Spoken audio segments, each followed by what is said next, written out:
అందుకని చెప్పిన ప్రభుత్వం తరఫున న్యాయపరంగా జాప్యం జరిగిందా, అధికారుల సమాచార పరంగా జరిపిందా, దాని మీద విచారణకు ఆదేశిస్తా ఉన్నాం. ఇందుకు సంబంధించిన బాధ్యుల మీద చర్య తీసుకుంటాం.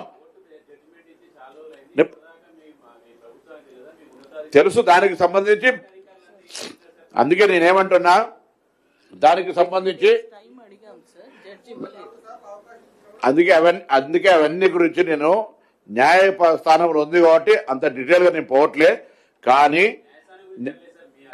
నేను ముందు మీకు చెప్పినప్పుడు మీరు చాలా స్పష్టంగా చెప్పిన మా అధికారులు కానీ ఎస్సీ ఎస్టీ బీసీ మైనారిటీ వెల్ఫేర్కు సంబంధించిన వాళ్ళు కానీ లేదా న్యాయపరంగా ఈ శాఖలను సమన్వయం చేయాల్సినటువంటి అక్కడ ఉన్నటువంటి బాధ్యులు కానీ ఎవరి లోపం అనేది గౌరవ ప్రభుత్వం తరఫున దాన్ని విచారణ చేసి అందుకు బాధ్యులైన మీద చర్యలు తీసుకుంటామని స్పష్టంగా చెప్తా ఉన్నా.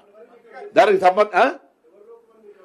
అరే నేను విచారణకు ఆదేశించాలని ఇప్పుడు నాకు ఓకేనైనా తప్పకుండా రెస్పాన్స్ బాధ్యతగా దాని మీద వ్యవహరిస్తాము. నేను ఇప్పుడు లాస్ట్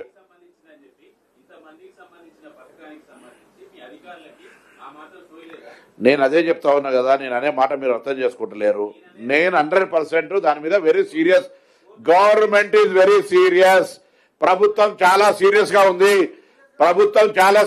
ఉంది. అరే నేను అందుకే 4 సార్లు అవకాశం ఇచ్చిరా, 5 సార్లు అవకాశం ఇచ్చిరా. కౌంటర్ ఫైల్ చేయకపోవడానికి గల కారణం న్యాయవాదుల తప్ప అధికారుల తప్ప. తెలిసిన తర్వాత యాక్షన్ తీసుకోకపోతే you can ask question. Please try to understand.